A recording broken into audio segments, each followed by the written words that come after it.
ओम नमः सिद्धेभ्यः।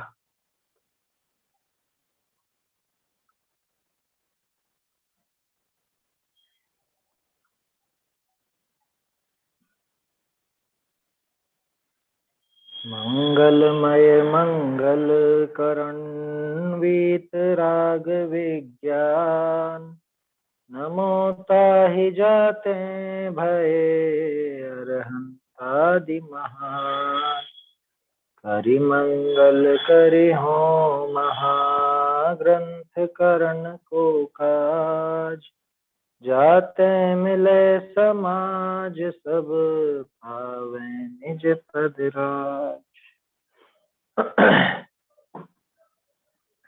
ये सत्ता स्वरूप ग्रंथ है और इसका पूर्वार्ध अपन देख चुके हैं। पूर्वार्ध पर चर्चा हो गई पहले ही। उसमें सर्वज्ञ भगवान का यानी अरहंत देव का क्या स्वरूप है, कैसी उनकी सत्ता है, इसके संबंध में बात हुई थी। माने किस प्रकार से अरहंत देव पूज्य हैं, क्या विशेषण है उनकी पूज्यता के, या किन बातों को मान करके उनको पूजा जाए, किन बातों को किस तरह से स्वीकार करें, क्या उनका स्वरूप है, उनके गुणों का क्या स्वरूप है, और उनके जो गुण हैं उन गुणों सहित वे गुणी, गुणी कौन, अरहंत देव, अरहंत देव गुणी और उनके गुण, इनका क्या स्वरूप है, इनको भली भांति जानकर ही उनका सेवक होना होता है। माने अगर कोई उनका सेवक बनना चाहता है, जिनेंद्र देव का सच्चा भक्त बनना चाहता है, तो उसको ये सारी बातें जानना जरूरी है। इसलिए प्रश्न हुआ था कि भाई वो अरहंत भगवान का क्या स्वरूप है, क्या स्वरूप का निश्चय करें हम अरहंत देव का, कैसा स्वरूप है वो बताओ। तो फिर उसके संबंध में सारी बात आई। अब अपने को देखना है सर्वज्ञ सत्ता स्वरूप। कल अपन ने एक बात देखी थी कि अरहंत देव का अभ्यंतर रूप तो कैसा और बाह्य रूप कैसा। अभ्यंतर रूप में तो सर्वज्ञता और वीतरागता आई थी, और बाहरी रूप में हाँ सच्चा मूल वक्तापना, मूल वक्तापना, मूल जो अपना मोक्ष मार्ग में प्रयोजन भूत बातें हैं, उन सब मूलभूत बातों का मूल वक्ता वो है, ये उनका बाहरी स्वरूप है, ये उनकी बाह्य विशेषता है। ऐसी बात वहां देखी थी अपन ने। अब ये सर्वज्ञ सत्ता स्वरूप अपने को प्रारंभ करना है। अब थोड़ा सा न्याय का प्रकरण भी चलेगा, इसलिए थोड़ा सा उपयोग को स्थिर रख करके सुने। अभी शुरुआत में तो पहले जैसी बातें हैं, बाद में थोड़ी न्याय के आधार से भी बातें आएंगी। चलिए देखते हैं। यहाँ पे पेज नंबर 31 पर है, और हस्तलिखित प्रति जिनके पास हो तो वो पत्र क्रमांक 19 का पिछला हिस्सा। अथ सत्ता लिख्यते, अब सत्ता लिखते हैं। ओम नमः सिद्धेभ्य, सिद्धों को नमस्कार किया यहाँ पे। अथ अरहंत देव का निश्चय आपके ज्ञान में होने का उपाय लिखिए है। कहा ये जीव अनादिते मिथ्या दर्शन अज्ञान अचारित्र भाव करी प्रवर्ते सतो चतुर्गति संसार विषय परिभ्रमण करे है। कहा कर्म का उदय करी उपजी जो असमान जाति द्रव्य पर्याय, इस विषय अहम बुद्धिधारी उन्मत्त हुआ विषय कषायादि कार्य निरूप प्रवर्त है। कहा अनादिते तो घना काल तो नित्य निगोद में ही व्यतीत भया, वह पृथ्वी आदि पर्यायनी में व इतर निगोद में व्यतीत भया। कहा नित्य निगोद में सो निकसे फिर पीछे निकसी पीछे पंचम स्थावरनी में उत्कृष्ट रहने का काल असंख्यात कुद्गल परावर्तन प्रमाण है।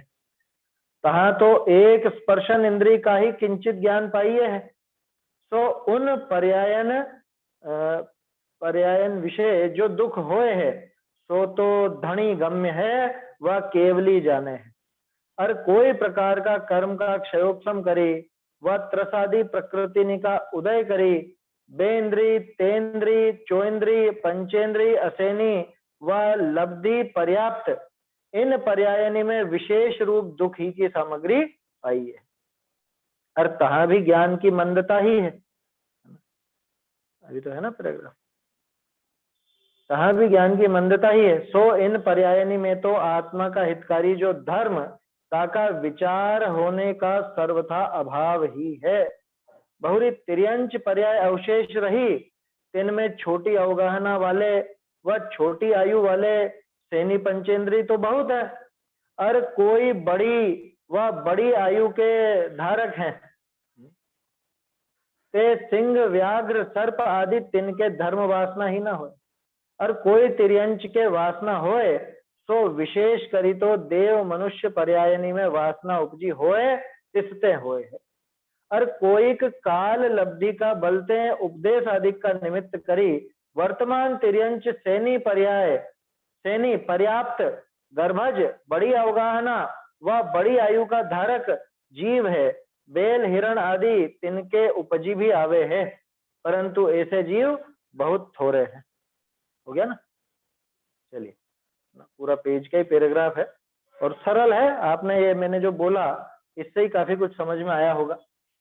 ये भूमिका बना रहे हैं। अब आप यूं कह सकते हैं कि असल में दो ग्रंथ हैं जिनको एक साथ मिला के रखा गया है। पहले सामान्य रूप से सत्ता स्वरूप की बात थी, अब सर्वज्ञ सत्ता स्वरूप की बात, और यहाँ भी जैसे कोई ग्रंथ प्रारंभ करते हैं वैसी बात चल रही है। क्या कहा? शुरुआती देखो बहुत बढ़िया है, अरहंत देव का निश्चय आपके ज्ञान में होने का उपाय लिख, माने अरहंत देव का निश्चय हमारे ज्ञान में कैसे हो सके वो उपाय लिख रहे हैं कि क्यों करना है अरहंत देव का निश्चय। अरे अरहंत देव का निश्चय किए बिना हमें अपने आत्मा का निश्चय नहीं होगा। अरहंत देव का स्वरूप अगर नहीं समझेंगे तो हमारे आत्मा का स्वरूप समझ में नहीं आएगा, तो उससे क्या नुकसान है? अरे उससे नुकसान है कि हमारा जो लक्ष्य है, हमारा जो उद्देश्य सुखी होने का, वो सुखी होने का उद्देश्य पूरा नहीं होगा। हम पता नहीं क्या क्या वस्तुओं में तो सुख मानते रहेंगे और पता नहीं किन वस्तुओं में दुख मानते रहेंगे।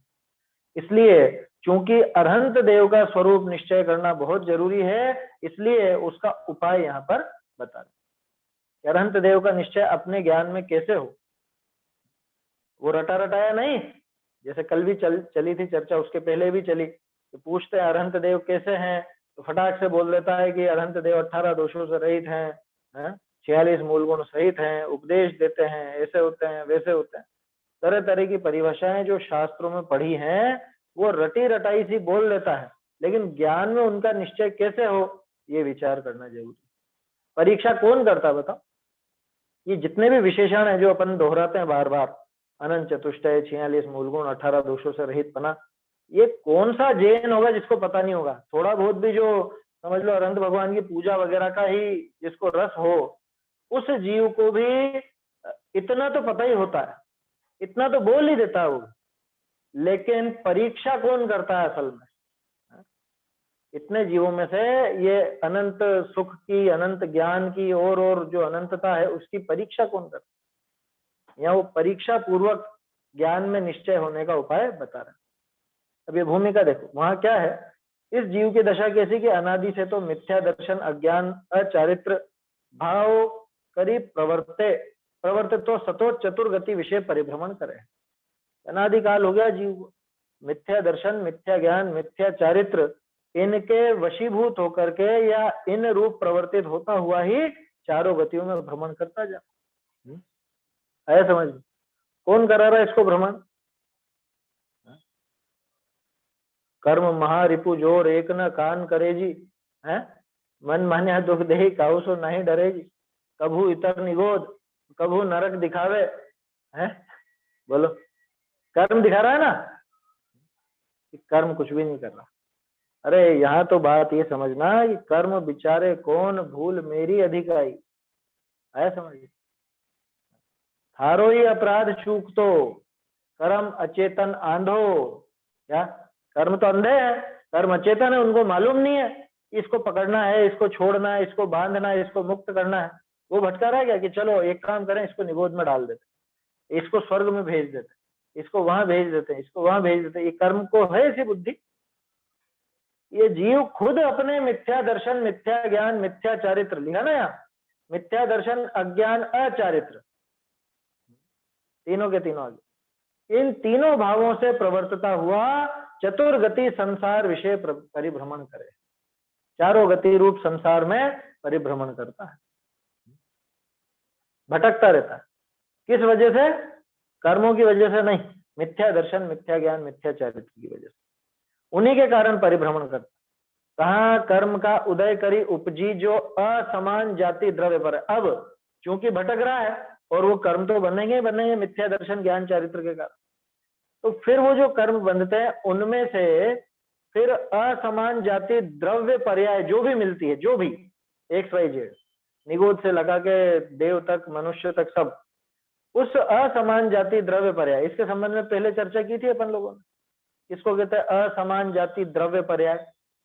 वास्तव में ये जो जीव की चतुर्गति रूप दशा है, ये असमान जाति द्रव्य पर्याय है। दो अलग अलग जाति के द्रव्य मिले इसमें, कौन? जीव और उद्गल, दो अलग अलग जाति के है ना, इसलिए कहा असमान जाति। और फिर कहा कि द्रव्य पर्याय है। क्या? ये कोई गुण पर्याय नहीं है, ये द्रव्य की पर्याय है। इसको आप विभाव व्यंजन पर्याय भी कहते हो, है ना। ये शुरू में चर्चा हो चुकी है, सत्ता स्वरूप जब प्रारंभ हुआ था उसमें ये प्रकरण था शुरू से ही, है ना। द्रव्य का, पर्याय का, स्वभाव रूप, विभाव रूप, वो सारी बातें उसके अंदर थी।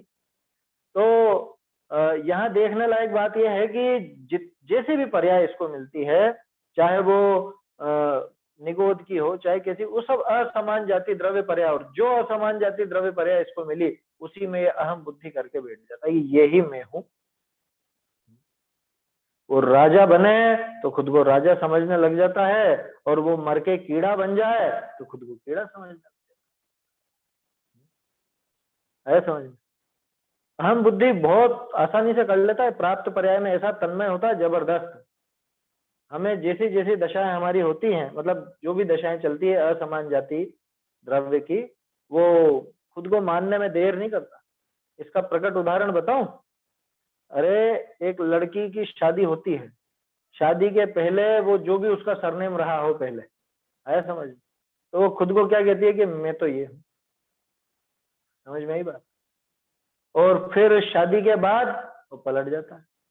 मान लो शर्मा जी थी, पहले शर्मा लगाती थी, बाद में गुप्ता से शादी हो गई, तो पहले तो खुद को शर्मा कहती थी, अब खुद को गुप्ता कहने लग गई। क्या हुआ ये? है? अब खुद को वैसा मानने लग गई। और धीरे धीरे धीरे धीरे जहाँ पे बचपन से लेकर शादी तक का जीवन जहाँ पे गुजरा, धीरे धीरे वहां से मोह कम होता जाता है, वहां से एकत्व बुद्धि कम होती, ममत्व बुद्धि कम होती जाती है, और इधर जहाँ नया संबंध जुड़ा है वहां पे बुद्धि बढ़ जाती है। बोलो, मान लो दोनों में से किसी एक का पक्ष लेना हो तो फिर किसका पक्ष रहता हो? जहाँ शादी हुई है वहां का पक्ष रहता, वही है मेरा घर। तो ये क्या है? ये प्राप्त पर्याय में तन्मयता, जो दशा मिली उसी को तन्मय, उसमें तन्मय हो गया, उसी को खुद रूप मानने लगा। तो प्रैक्टिकल उदाहरण है बिल्कुल, अपने जीवन का उठा करके देख लीजिए। बच्चे थे तो खुद को समझते थे मैं ऐसा हूँ बच्चा, या मुझ में ऐसी ताकत है, या मुझ में वैसा है, मैं फुर्तीला हूँ। बड़े हो गए तो खुद को युवा समझने लगे, बलवान समझने लगे, वैसी दशा। 50 साल के बाद तो खुद को बूढ़ा समझने लगे, अरे अब तो शरीर साथ नहीं देता, मैं तो ऐसा हो गया, मैं तो बहुत कमजोर हो गया। हर समय ये दशा बदलती रहती है और हम उसी दशा रूप खुद को समझने लग जाते। यह है असमान जाति द्रव्य पर्याय, और उसमें ये अहम बुद्धि इसकी पड़ी रहती। जो असमान जाति द्रव्य पर्याय किससे मिली? वो कर्म के उदय से मिली है ना। उसमें उदय कर्म का ही है। क्यों? क्योंकि वो उसमें जीव और पुद्गल दोनों का काम हो रहा है ना, तो उसमें उदय तो कर्म का ही कहलाएगा निमित्त निमित्तिक दृष्टि से। लेकिन गंभीरता से विचार करें तो लाया कौन? उस दशा का कारण कौन? कि उस दशा का कारण तो मेरा मिथ्या दर्शन ज्ञान चरित्र। क्यों? कि वो नहीं होते तो मैं संसार में नहीं भटक, वो नहीं होते तो मुझे ये दशाएं मिलती क्यों? ये तरह तरह की दशाएं क्यों मिलती? मैं तो कुछ और ही, मतलब सिद्ध ही बन जाता है। तो खुद की गलती से वो मिले और वहां कर्म का बंधन हुआ, तो कर्म के उदय से ये असमान जाति द्रव्य पर्याय पैदा हुई, उसमें अहम बुद्धि का, अहम बुद्धिधारी उन्मत्त हुआ। लो, अब जब अहम बुद्धि हुई वहां उन्मत्तपना आया ही आया। उन्मत्तता है वो, और क्या है? उन्मत्तता माने पागलपन। जैसे कोई नशा कर ले तो नशे की जो गहल चढ़ती है उसको नशे में हो जाता है, उसको उन्मत्त दशा कहते हैं। उन्मत्त हुआ विषय कषाय आदि कार्य रूप प्रवर्ते है। जब ये मैं हूं तो इसमें कुछ भी होगा, अच्छा होगा तो मैं खुद को भला समझूंगा, बुरा होगा तो मैं उसको अच्छा नहीं समझूंगा, उसमें मुझे द्वेष हो। तो ये उन्मत्तता के कारण ऐसे कषाय रूप प्रवृत्ति होती है, विषयों रूप प्रवृत्ति होती है। कल देखा तो था अपन ने, कल परसों, इंद्रियों की तो सहायता लगती थी इसको ज्ञान की कमी की वजह से, ज्ञान की कमी की वजह से इंद्रियों की सहायता लेता था। इंद्रियों की सहायता लेते लेते इंद्रियों से मित्रता हो गई, इंद्रियों से मित्रता हुई तो इंद्रियों के विषयों में भी रमने लगी, है ना। ऐसा यहाँ हुआ, ये मिथ्या दर्शन ज्ञान चारित्र की वजह से असमान जाति द्रव्य पर्याय मिली, मिथ्या दर्शन ज्ञान चारित्र की वजह से कर्म बंधे थे, उन कर्मों के उदय में यह असमान जाति द्रव्य पर्याय मिली, ऐसा काम हुआ। इसमें ये अहम बुद्धि करता है और अहम बुद्धि करके विषय कषाय आदि कार्यों में प्रवर्तित है। कहाँ, अब देखो ये तो बिल्कुल सुना हुआ प्रकरण है सबका, बस गंभीरता से अपने को विचार करना चाहिए कि ये दशा कब तक चलेगी। कहा अनादि ते तो घना काल तो नित्य निगोद में ही व्यतीत भय। छह ढाला तो सबने पढ़ी है, ये पहली ढाल है, एक तरह से यूं समझ लेना कि बहुत लंबा समय तो नित्य निगोद में ही व्यतीत हो। वह पृथ्वी आदि पर्यायनी में, वह इतर निगोद में व्यतीत भया। कभी पृथ्वी का एक बन गया, कभी क्या बन गया, कभी क्या बन गया, या इतर निगोद में व्यतीत हो। ये अंतर क्या है इनमें? भाई नित्य निगोद में तो निगोदिया ही है। निगोद कौन सा, मतलब एक केंद्रीय में कौन सा स्थावर है निगोद? वनस्पति का एक, ध्यान रखना, वनस्पति का एक का भेद है निगोद, पृथ्वी का एक, जल का एक, अग्नि का एक, वायु का एक, निगोद नहीं है। तो सामान्य रूप से स्थावर है, लेकिन निगोद तो वनस्पति का एक ही होता है। तो नित्य निगोद में रहा माने वनस्पति का एक ही बन के रहा, और वनस्पति भी कौन सा? साधारण, प्रत्येक नहीं, है ना, साधारण रहता। तो वो निगोद में ही बना रहा, और फिर वहां से निकल करके क्या बन गया? मनुष्य? कि नहीं, जरूरी नहीं, वहां से निकला, वहां से निकल करके पृथ्वी का एक हो गया, जल का एक हो गया, अग्नि का एक हो गया, वायु का एक हो गया, या अन्य वनस्पति रूप हो गया, अथवा इतर निगोद, वहां से निकला कोई एक आध पर्याय धारण की, वापस से निगोद में जा पहुंचा, नित्य निगोद। कहा नित्य निगोद में से निकसी पीछे पंच स्थावरनी में उत्कृष्ट रहने का काल असंख्यात पुद्गल परावर्तन प्रमाण है। लो, नित्य निगोद से कोई जीव निकला भी सही तो निकल करके और भटक रहा है उनमें, इनमें दो इंद्रिय आदि में नहीं, तरह तरह के एक इंद्रिय में, कभी पृथ्वी का एक हो गया, कभी जल का एक हो गया, ऐसे कब तक भटक सकता है? असंख्यात पुद्गल परावर्तन। एक सेकेंड, हाँ तो ये नोट ध्यान दिलाओ जहां जहां पे अंतर है। उस नित्य निगोद में से निकलने के बाद पांच स्थावर में उत्कृष्ट रहने का काल असंख्यात कल्प काल, नहीं, असंख्यात कल्प काल नहीं है यहाँ, असंख्यात उद्गल परावर्तन, ये कल्प काल काट के उद्गल परावर्तन आएगा यहाँ। कल्प काल तो ये जरा सा है, 10 कोड़ा कोड़ी सागर का, बहुत बड़ा है पुद्गल परावर्तन।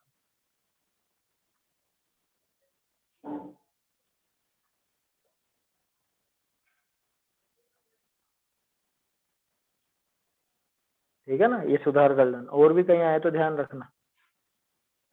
उस नित्य निगोद में से, है ना, वहां से निकल गया, और पांच जो स्थावर हैं उनमें उत्कृष्ट रहने का काल असंख्यात पुद्गल परावर्तन। असंख्यात पुद्गल परावर्तन में कितना समय होता? अनंत काल होता उसमें भी, आया समझ में? अरे एक पुद्गल परावर्तन में ही अनंत काल बीत जाता है, तो ये तो असंख्यात पुद्गल परावर्तन, इसको कहते हैं असंख्यात। देखो प्रकरण तो सीधा है, लेकिन अपने को एक एक चीज गंभीरता से विचार करने जैसी है। असंख्यात किसको कहते हैं? मतलब संख्या में वर्णन नहीं किया जा सके, इसका क्या अर्थ? कितनी संख्या? नहीं, ऐसा नहीं, गिनती विनती का नहीं। देखो वैज्ञानिकों की दृष्टि में तो 20 जीरो लगा दो, 20 जीरो के बाद उनके पास शब्द नहीं है क्या? उसके बाद वो इनफाइनाइट हो जाता है उनका, उसके बाद इनफाइनाइट, है ना, उनका असंख्य भी उतना ही है और अनंत भी उतना ही। और अपने यहाँ पे तो एक ग्रंथ में तो 150 अंक का आता है, माने एक के आगे 150 जीरो, और एक ग्रंथ में कुछ 184 ऐसा कुछ आता है। तो कम से कम भी मानो तो 150 जीरो किसको बोलते हैं? 150 जीरो तक की संख्या अपने यहाँ पर मौजूद है। अपनी गणित इतनी आगे पहुंची हुई है, समझ में आ रही है बात? तो असंख्यात, और वो भी पुद्गल परावर्तन। पुद्गल परावर्तन माने अरे ये जैसी दशाएं दिख रही है ना, अभी अपन यहाँ बैठे हुए हैं, पुद्गल परावर्तन मतलब सक्षय अनंत काल, जो केवल ज्ञान का विषय है और कोई हाँ ज्ञान का वो केवल ज्ञान का विषय है, सही है। अनंत काल वो सक्षय है, बस इतना अनंत काल है। अनंत काल के भी अनंत भेद होते हैं ना, क्योंकि अगर हाँ सक्षय ही है वो, जितने भी अनंत हैं, मतलब जितने भी अपन भेद कर रहे हैं आखिरी भेद को छोड़ करके, वो सारे के सारे सक्षय ही हैं। क्योंकि अगर वो क्षय नहीं हो तो उनसे बड़ा दूसरा कैसे कहला आए समझ? जैसे द्रव्य परावर्तन से अपन ये क्षेत्र परावर्तन को ज्यादा बड़ा कहते हैं, और वो भी अनंत काल है, ये भी अनंत काल, लेकिन दोनों की अनंतता में बहुत अंतर। वो अंतर तभी बन सकता है जब इधर क्षय हो। हाँ, लेकिन ये समझना पड़ेगा, इसमें भी अपना अनंत काल व्यतीत होता है, अनंत काल व्यतीत होता है, आया समझ में? व्यतीत होता है, यही शब्द अपने को सूचित करता है कि है अनंत कहने का, लेकिन ये भी बीत जाता है। असंख्य से तो बड़ा है, लेकिन क्या, और असंख्य के भी कई भेद हैं, असंख्य के भी असंख्य भेद। कर्णानुयोग के शास्त्रों में आता है 21 तरह के प्रमाण बताए जाते हैं, उसमें 3 प्रकार के तो संख्यात, 9 प्रकार के असंख्य, और 9 प्रकार के अनंत। ऐसा आया समझ में? ऐसे और भी भेद बनेंगे, वो तो अनंत के तो अनंत भेद हो जाएंगे, उसमें क्या है। अनंत में 1 मिला दो तो भी अनंत है, अनंत में 1000 मिला दो तो भी अनंत है, तो 1000 भेद तो यही हो गया ना। ऐसे अनंत में अनंत मिला दो तो भी अनंत है, ऐसे उस अनंत को अनंत से गुणा करो तो भी अनंत आएगा, इसलिए वो अनंत है, वो केवल ज्ञान गम्य है। आया समझ में? ये पूरा विषय केवल ज्ञान गम्य है। यहाँ तो ये गंभीरता समझना कि भाई अनादि काल से तो नित्य निगोद में रहा, वहां से निकल करके पीछे 5 स्थावरों में उत्कृष्ट रहने का काल, उत्कृष्ट ज्यादा से ज्यादा इनमें रहेगा, असंख्यात पुद्गल परावर्तन प्रमाण है, मतलब इतना भी रह सकता है, ये समझना। यूं मत समझना कि इसके बाद तो छुट्टी होगी सही, अरे लेकिन कितना लंबा काल है, कितनी 24 हो जाएंगी इसमें, ये भी विचार करो। कहा तो एक स्पर्शन इंद्रिय का ही किंचित ज्ञान पाइए, किसमें? चाहे निगोध हो, चाहे वो कोई सा भी स्थावर, 5 प्रकार के स्थावर में कोई भी हो, ये अकेले निगोध की बात नहीं है, पृथ्वी का एक जीव की भी यही दशा है, जल का एक, अग्नि का एक, वायु का एक की भी यही दशा। कहा तो एक स्पर्शन इंद्रिय का ही किंचित ज्ञान पाइए, सो उन पर्यायनी विषय जो दुख होए है, सो तो धनी गम्य है। धनी मतलब जिस जीव के हो रहा है, यहाँ धनी का क्या दिया? हाँ भोगने वाला लिख दिया यहाँ पे, कोई बात नहीं, ठीक है। धनी मतलब जिसके वो हो रहा है, जिसको वो दुख हो रहा है उसके ही द्वारा जाना जा सकता है, वह केवली जाने है ना। देखो टोडरमल जी जैसी पंक्तियां हैं बिल्कुल, या तो खुद जाने या केवली जाने। जो दुख भोग रहा है वो खुद जानता है, और वो भी उतना बारीकी से नहीं जानता जितना केवल ज्ञानी जानता। क्यों नहीं होता? देखो केवली जाने, और कोई प्रकार का कर्म का क्षयोपशम करी, कर्म का कुछ ऐसा क्षयोपशम हुआ ज्ञानावर्णी दर्शनावर्णी आदि का, वह त्रस आदि प्रकृति का उदय करी, और साथ में ये नाम कर्म की जो प्रकृतियां हैं, है ना, त्रस प्रकृति मिल गई, तो वहां पे कभी ये बेंद्री, तेंद्री, चौइंद्री, पंचेंद्री, असेनी व लब्धे पर्याप्त, इन पर्यायनी में विशेष रूप दुख ही की सामग्री आई है। देखो एक इंद्रिय के आगे जैसे जैसे बढ़ते जाएंगे तो वहां पे क्षयोपशम की भी बात लगेगी, है ना। ऐसा नहीं कि कर्म के उदय से वो दशा मिली, भाई 8वें कर्म काम करते हैं किसी भी दशा में। एक इंद्रिय से 2 इंद्रिय हुआ, तो 2 इंद्रिय होने के लिए 2 इंद्रिय जितना ज्ञान भी तो चाहिए ना, तो 2 इंद्रिय का ज्ञान एक इंद्रिय से ज्यादा है, तो ज्ञानावर्णी का क्षयोपशम वहां पे विशेष हुआ एक इंद्रिय। 3 इंद्रिय वाले का और विशेष हुआ, 4 इंद्रिय वाले का और विशेष हुआ, और ना सिर्फ ज्ञानावरणी बल्कि उसके साथ साथ दर्शनावरणी भी, है ना, और अंतराय भी, उन सबका क्षयोक्षम वहां पर चाहिए होता। और इधर से जो वेदनी आदि कर्म है इनका उदय रहेगा तो बाहर की वैसी दशा मिलेगी। तो इनमें विशेष रूप से दुख की सामग्री पाई है, इनमें सुख की सामग्री तो मिलती ही नहीं है। बोलो सुख का क्या है वहां पे उपाय?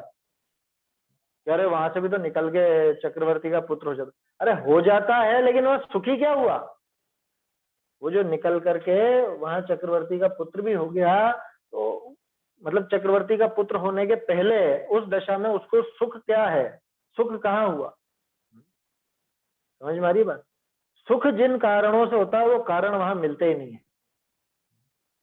कोई सोचे कि अरहंत देव मतलब तीर्थंकर का जब जन्म होता होगा तब तो कुछ थोड़ा बहुत इनको तीनों लोक भयो क्षोभित तीनों लोक में क्षोभ आ जाता है एक समय के लिए, वहां नरक में भी शांति पड़ जाती है। और अरे कितनी शांति होती है नरकों में हो जाती है, और वो नरक में होती है। ये तो एक इंद्रिय है बेचारा, एक इंद्रिय, दो इंद्रिय, तीन इंद्रिय, चार इंद्रिय, असंगीय, पंचेंद्रिय या अपर्याप्त, इनको क्या शांति मिलेगी बताओ? समझ में आ रही बात? दुखी की सामग्री पाई है, और कहाँ भी ज्ञान की मंदता ही है। ज्ञान कोई विशेष थोड़ी ना है वहां पर, उसमें क्या ज्ञान है? भले अपने को ऐसा आश्चर्य होता हो, अरे मधुमक्खियां 4 इंद्रिय और इतना सुंदर छत्ता कैसे बना लेती, ये चींटियां 3 इंद्रिय और इतना गजब का ये पूरी कॉलोनी कैसे बना लेती, इतना तो ज्ञान है। अरे लेकिन ये हीन ही है, ये ज्ञान, ये सारा का सारा ज्ञान हीन है।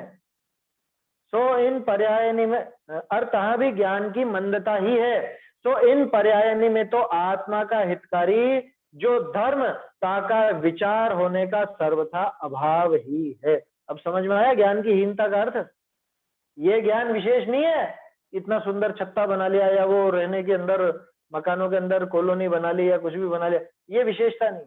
ज्ञान की विशेषता तो ये है कि आत्म स्वरूप को समझ सके, अपने आत्मा के हितकारी बात को समझ सके। आपको ध्यान हो तो तत्वार्थ सूत्र में श्रुतम अनिंद्रिय से एक सूत्र आता है ना? तो श्रुतम अनिंद्रिय से पढ़ा, क्या अर्थ है इसका? श्रुत ज्ञान किसका विषय? अनिंद्रिय का, मन का विषय। वह प्रश्न नहीं खड़ा हुआ क्या आप लोगों को? श्रुत ज्ञान मन का विषय है, और ऐसा कहते हैं कि मति ज्ञान और श्रुत ज्ञान तो हमेशा होते ही होते हैं। मतलब अकेला तो सिर्फ केवल ज्ञान रहेगा, है ना? मति और श्रुत तो सभी जीवों के है ना, निगोदिया के भी है, एकेंद्रीय जीव उसके भी मति श्रुत तो है ही सही। तो अब जब कहते हैं कि श्रुत ज्ञान मन का विषय है, तो फिर उसको श्रुत ज्ञान कैसे? उसको श्रुत ज्ञान कैसे है? देखो, इसलिए हमेशा शब्दों का जो अर्थ है ना, या सूत्रों का अर्थ, वो प्रकरण के अनुसार निकलता। वहां उसके आगे ही प्रकरण है श्रुत ज्ञान के भेदों का, और वहां श्रुत ज्ञान के भेद हैं द्वादशांग श्रुत ज्ञान। समझ में आई बात? तो द्वादशांग श्रुत ज्ञान जो है वो मन का विषय है। माने जिनवाणी के लिए मन चाहिए, इस श्रुत ज्ञान के लिए मन चाहिए, उस श्रुत ज्ञान के लिए मन नहीं चाहिए जो एकेंद्रीय को होता है। श्रुत ज्ञान की सामान्य रूप से क्या परिभाषा है? कि मति ज्ञान के द्वारा जाने हुए पदार्थ के संबंध में विशेष जानना, उसका नाम शुद्ध ज्ञान। ऐसा सामान्य रूप से परिभाषा समझते हैं अपन। तो इतना तो होता है उसके भी, लेकिन अपना हितकारी क्या है और अपने को अहितकारी क्या है, वास्तविक हितकारी अहितकारी ध्यान रखना, नहीं तो इस परिभाषा में भी उलझ जाएंगे। हितकारी अहितकारी की बात करोगे तो एक चींटी, उस चींटी के सामने आप ऐसे उंगली रख दो उसके सामने, वो फटाफट रास्ता बदल के भाग जाएगी। वो मधुमक्खियां वो गर्मी से भाग जाती, और दूसरे छोटे छोटे जीव हैं जो एक इंद्रिय, दो इंद्रिय, तीन इंद्रिय, उन सबको भी इतना तो है ना कि ये मेरे लिए भला और ये मेरे लिए बुरा। चींटी भी शक्कर की तरफ लालायित होती है और खतरा दिखते भागती है। तो हित अहित का ज्ञान है कि नहीं है? अरे ये हित अहित असली नहीं है, पारमार्थिक हित अहित लेना अगर वैसी परिभाषा बनानी, क्या पारमार्थिक हित अहित का विचार हो सके वो मन के द्वारा होगा, वो बिना मन के नहीं होगा।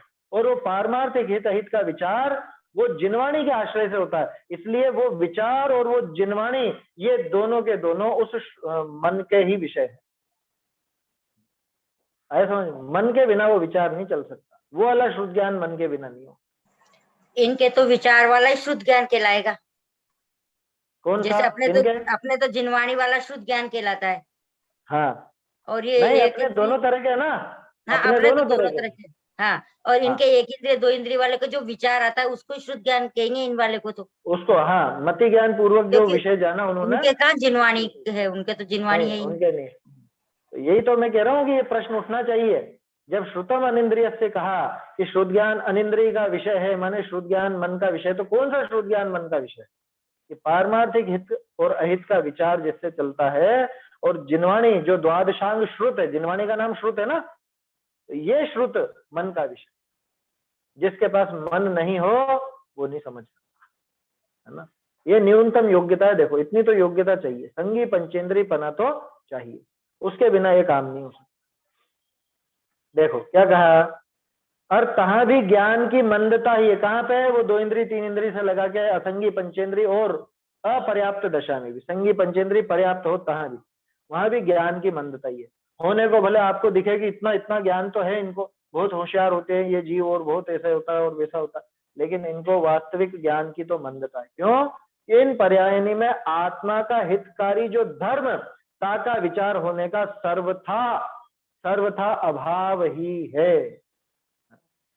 बोलो, भरत जी के 923 पुत्र जो वहां से निकल करके और उनके पुत्र हुए थे, उनको थोड़ा तो विचार होगा आत्मा का, कुछ कि नहीं होगा? पुत्र होने के बाद नहीं, मनुष्य बनने के बाद नहीं, उसके पहले की कह रहा हूं, उसके पहले उनको थोड़ा बहुत विचार होगा कि नहीं होगा आत्मा का? बिल्कुल भी नहीं था। आया समझ? वो सिर्फ मंद कषाय का कमाल था, मंद कषाय के कमाल से वो वहां तक पहुंच गए, चक्रवर्ती के पुत्र हो गए। वहां कोई आत्मा के हितकारी अहितकारी भावों की कोई पहचान नहीं। अरे हो ही नहीं सकता, कह रहे ना ये, कहाँ भी ज्ञान की क्या कहा, आत्मा का हितकारी जो धर्म का विचार होने का सर्वथा अभाव ही है। धर्म का विचार नहीं हो सकता, मंद कषाय हो सकती, मंद कषाय की मना नहीं, लेकिन धर्म का विचार बिल्कुल भी नहीं हो सकता। भाई साहब, जो शुद्ध ज्ञान की बात चल रही थी तो मोक्ष हाँ, प्रकाशक के तीसरे अधिकार में भी आई थी कि वहाँ हाँ, एक इंद्रिय के ज्ञान दर्शन की शक्ति तो किंचित मात्र ही रहती है। एक हाँ, स्पर्शन इंद्रिय के निमित्त से हुआ मति ज्ञान और उसके निमित्त से हुआ शुद्ध ज्ञान, तथा हाँ, स्पर्शन इंद्रिय जनित अचक्षु दर्शन जिसके द्वारा शीत उष्ण आदि को किंचित जानते देखते हैं। हाँ, हाँ, तो ठीक है ना, कहाँ समस्या है उसमें? हाँ, समस्या वो नहीं है उसी इसमें। जाति का शुद्ध ज्ञान है। हाँ भाई, यहाँ जो बात आई ना अपने को हितकारी और अहितकारी, तो वो कौन? कि वो धर्म संबंधी विचार बिल्कुल नहीं हो सकता, धर्म का विचार वहां नहीं हो सकता। वो उन इंद्रियों जितना ही जान पाते हैं, और इंद्रियों के माध्यम से जिसको जाना उसके माध्यम से किसी और को या विशेष बात को जान लेते, इतनी बात है। ये तो उसमें बोलो, आप बोल रहे हो तो असंगीत वालों को विचार आता है कि नहीं आता? इनके मन तो होता ही नहीं है। विचार तो आएगा ना, विचार क्यों नहीं आएगा? निर्विचार थोड़ी ना होता, मति ज्ञान तो विचार है ही सही। जो असंगीत के एक इंद्रिय से असंगीत के जिनके हाँ, विचार आता है तो उनको, करते ही हैं। विचार करते अरे हैं। शक्कर, चींटी विचार नहीं करेगी तो क्यों, क्या करने गई? शक्कर को क्यों इकट्ठा कर रही है वो? अच्छा, मधुमक्खियां क्यों शायद इकट्ठा कर रही? कुछ विचार तो होगा। हाँ। मशीनें थोड़ी ना है कि यहाँ से यूं गए और यूं आ गए, कोई छेड़ रहा है तो उसको फिर वो बदला भी लेते हैं, ये क्या विचार बिना कैसे होगा? हाँ, मीठे का विचार तो चल होता है। हाँ, विचार। हाँ, आत्महित का विचार नहीं होता, धर्म संबंधी विचार नहीं होता, यह है बात। धर्म का विचार, अपने आत्मा का हितकारी बातों का विचार, ये विचार नहीं होगा। इन विचारों के लिए तो मन ही चाहिए, मन के बिना ये काम नहीं हो सकता। है समझ? देखिए, बहुरी तिर्यंच पर्याय अवशेष रही, अब संगी पंचेंद्री तिर्यंच की, इनमें छोटी अवगाहना वाले व छोटी आयु वाले सैनी पंचेंद्री तो बहुत, संगी पंचेंद्री लेकिन छोटी छोटी अवगाहना वाले। बोलो, अरे इतने इतने छोटे छोटे से जीव होते हैं और संगी पंचेंद्री हो जाते। एक सेकंड, छोटी अवगाहना वाले व अल्प आयु वाले जीव तो बहुत हैं। अवगाहना वाले व छोटी आयु वाले, अल्प आयु वाले, अच्छा जीव सीधे ही लिख दिया, कोई बात नहीं। आयु वाले के बाद ये भी जोड़ लो, संगी पंचेंद्री, सैनी पंचेंद्री लिख लो। आयु वाले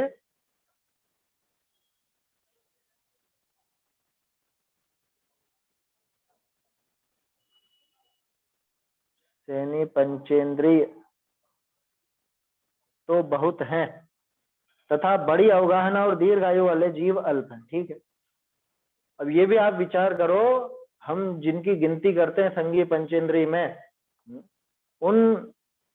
वो जीव तो बहुत कम है भाई। लौकिक लोगों को भी देखोगे ना तो बड़े जीवों को ही वो जीव गिनते हैं। जैसे कोई व्यक्ति छिपकली को मारे या चूहे को मारे, है ना, उसे कोई सजा नहीं है, वो गिनती नहीं है विचारों की, है वो भी पंचेंद्री। छिपकली, मेंढकों को तो वहां पे लेब में काट दिया जाता, उनको मारने पे कोई सजा नहीं है। और कोई बड़ा जानवर हो जैसे गाय है या और भी दूसरे जानवर हैं, इनको मारने काटने पर सजा, और इनमें भी फिर परमिशन हो तो कोई सजा नहीं है ना। कत्ल खानों की तो परमिशन हो ही जाती है ना, उनको परमिट मिल जाते हैं। तो बोलो वहां संगी पंचेंद्री में भी बड़े जीवों की संख्या कितनी और छोटों की कितनी? आप विचार करो, बड़ों की गिनती पे रहेंगे नाम, और छोटे जीव तो बहुत हैं इस तरह के, बहुत जरा से हो जाते हैं। अरे वो तंडुल मत्स्य जो कान में होता है, सिर्फ कान में, चावल के बराबर, चावल के दाने के बराबर, वो संगी पंचेंद्री है। विचार करो, वो संगी पंचेंद्री जीव है, वो आया समझ में। छिपकली के छोटे छोटे से बच्चे देखे होंगे आपने घूमते हुए, जरा से भी। चूहे, छिपकली, गिलेरियां, ये सब तो बहुत छोटे छोटे जीव हैं। चिड़ियाएं कितनी छोटी होती हैं, बहुत बड़ी भी होती है, बाकी बहुत सी छोटी छोटी भी होती है। तो ऐसे कई प्रकार के जीव हैं। मछलियों में देख लो, मछलियां संगी पंचेंद्री, इतनी सी मछलियां, जरा। तो इनकी प्रजाति तो बहुत ज्यादा, और जो बड़े जीव हैं उन बड़े जीवों की प्रजाति और संख्या दोनों ही कम, दोनों ही बहुत कम। आया समझ में? माने कितने ये दिखा रहे हैं कि कितना दुर्लभ है, कितना दुर्लभ अवसर अपन ने पाया, ये यहाँ पे दिखाना चाह रहे हैं। तिर्यंच पर्याय अवशेष रही, तिनमें छोटी अवगाहना वाले व छोटी आयु वाले सैनी पंचेंद्री तो बहुत है, और कोई बड़ी अवगाहना व बड़ी आयु के धारक हैं,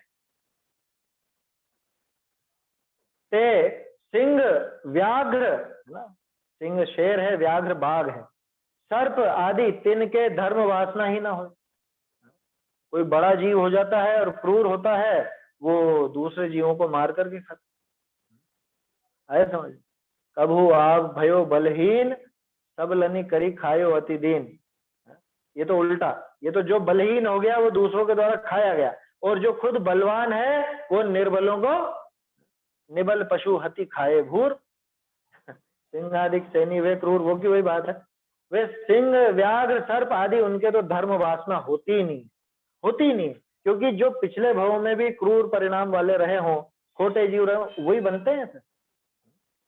और कोई तिर्यंच के वासना हो, मान लो बाई चांस अगर हो भी सही, मिल जाए किसी के, जैसे महावीर स्वामी का जीव वो शेर, उस शेर को हो गई बाद में धर्म वासना, तो विशेष करी तो देव मनुष्य पर्यायनी में वासना उपजी होए तिस्ते होए। अधिकांश के तो ये होता है कि अगर कोई ऐसे क्रूर जीव के धर्म की वासना मिलती है तो पिछले भव की वजह से मिल गई, पिछले भव में वो धर्म का अभ्यास किया था उसने, वो भाव वहां पर सुधार रखे थे, इस वजह से अभी भी उसका वो संस्कार के बल से ऐसे हो गए, कदाचित किसी के हो गए, है ना। उदाहरण दिया। ऐसे ही जैसे वो शेर को मुनिराज का संग मिल गया, अब मुनिराज के साथ, मतलब मुनिराज ने जो उपदेश दिया या उनको देख करके इसके भाव परिवर्तित हुए। वो भी किसके हुए कि जो पहले वो देशना ले चुका, पहले देशना मिल चुकी थी ना उसको, तभी जाकर के वो काम हो, उसके बिना तो संभव नहीं।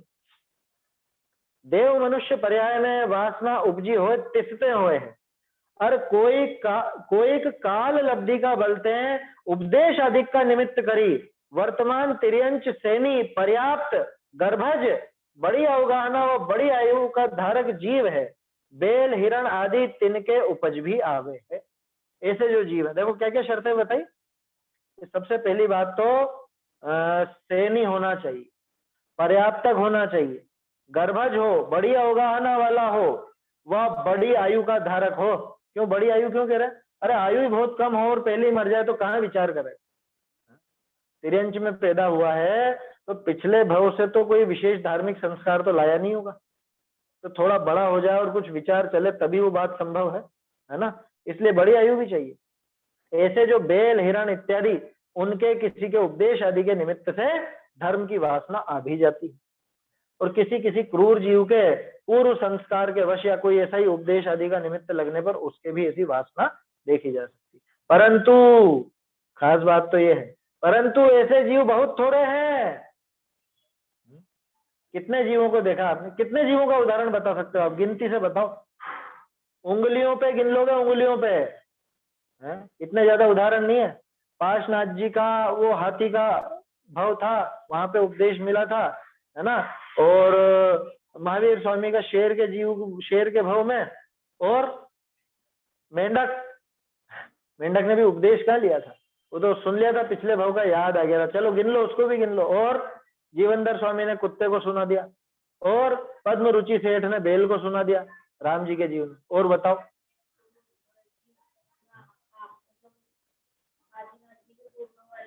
हाँ, वो उन 4 का भी ले लो, वो शुकर, नेवला और वो सब जो बैठ करके वहां सुन रहे थे आदिनाथ जी के जब वज्र जंग के उसमें, मतलब गिनती के है, गिनती के बताओ कितने गिनाओगे?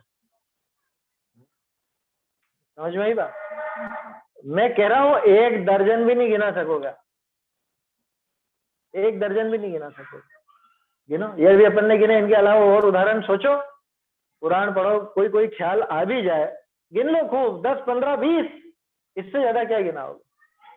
तो कहने का अर्थ यह है कि कोई सोचे कि अरे देखो होता तो है, तिर्यंच दशा में भी तो हो जाता है, कोई जीव के धर्म की वासना आ जाती है, धर्म का विचार हो जाता है। अरे कितने जीवों को तुमने देख लिया ऐसा? कितने जीवों को देखा? कितने जीवों के उदाहरण सुन लिए? बहुत कम है, बहुत कम। ऐसे जीव बहुत थोड़े हैं, इसलिए ऐसे गाफिल मत रहना कि हाँ तिर्यंच में भी हो जाता, वहां कर लेंगे अपन, यहाँ नहीं कर पाए। तू यही नहीं कर रहा है तो वहां क्या कर लेगा? धर्म की बात, धर्म का विचार यही नहीं करता तो वहां क्या करेगा? देखो, ये हो गई तिर्यंच की बात। देखो नरक में बहुरी नरक पर्याय, ये हो गया ना, ये तो उदाहरण, ये पेज भी हो गया मेरे ख्याल से पूरा। अब ये नरक की बात है, हाँ 2-3 लाइन का देख लेते हैं। बहुरी नरक पर्याय दुखमय ही है। नरक पर्याय बहु दुखमय है ये। नरक पर्याय हु दुखमय ही है, नरक पर्याय भी दुखमय ही है। कहाँ धर्म की वासना आदि आवे, नहीं, धर्म की वासना आदि आवना महादुर्लभ है। कोई जीव के मनुष्य तिर्यंच पर्याय में बनी हुई किंचित रह जाए तो रहो। यहाँ भी वही बात है, किसी जीव को नरक पर्याय में अगर धर्म की वासना दिख रही है तो पिछले भव में, पिछले मनुष्य या तिर्यंच दशा में उसने धर्म की वासना रखी हो, और उसी के संस्कार के बल से यहाँ पर आ जाए तो आ जाए। जो कहा जाता है कि 7वें नरक का नारकी है, वो सम्यक की प्राप्ति कर लेता है, तो वो पिछले भवों में उसको मिली होगी तो वहां पर कर पाता है, नहीं तो हर कोई नहीं करता। ये पक्का मान के चलो। कहाँ धर्म की वासना आदि आवना महादुर्लभ है। किसी जीव के मनुष्य तिर्यंच पर्याय में हुई जो धर्म की वासना वो किंचित रह जाए, वो तब जाकर के रह सकती। चलिए देव पर्याय की बात फिर आगे कल देखेंगे अपन, अभी तो समय हो गया है ना। अभी देव पर्याय और मनुष्य पर्याय की बात आगे आएगी, इसको अपन कल देखें। निज निधि निज में बताई यह अनंत उपकार है, इसके लिए जिन वाणी माँ को वंदना 100 बार है, वंदना 100 बार।